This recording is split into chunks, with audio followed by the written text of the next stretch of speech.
In today's video, I'm going to teach you how to mask an image on text in Affinity Photo. This effect places a photo inside your lettering, so the picture only shows through the shapes of the letters. It's clean, flexible, and completely non-destructive, which means you can change the text, the image, or the styling at any time without starting over. Begin by creating your text. Select the Artistic Text tool from the Tools panel. Click once on the canvas, and type your word or phrase. Choose a bold, heavy font so the image has plenty of surface area to show through. Increase the size so the text is a clear focal point, and feel free to adjust tracking or line spacing if you're using multiple letters or words. Centering the text on the canvas can also help you compose the effect more easily.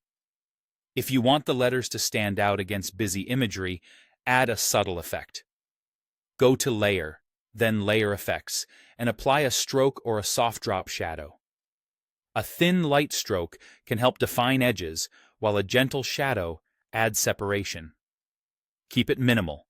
You're enhancing legibility, not overpowering the image that will sit inside the text.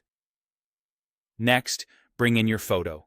Go to File, then Place, choose the image you want, and click to place it on the canvas. In the Layers panel, make sure this image layer sits above the text layer. Scale or position the photo roughly so it overlaps the text. Precise placement comes next. Now create the clipping mask.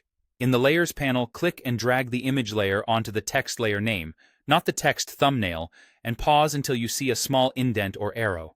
Release, and the image clips inside the text. You'll immediately see the photo only where the letters exist, while the rest of the image is hidden. Because this is non-destructive, you can still edit fonts, wording, and effects afterward. Finally, refine the look by repositioning or resizing the photo inside the text. Select the image layer within the clipping, switch to the Move tool, and drag to showcase the most interesting part of the picture through the letters. Use the bounding box handles to scale as needed, keeping proportions consistent. Look for good contrast in each letter so the image reads clearly and the text remains legible. You can also move the text itself to reframe the composition. The mask updates automatically. And that's it. Text created, optional effects added, image placed, clipped to the text, and refined through positioning. Experiment with different fonts and images to find the perfect balance for your design.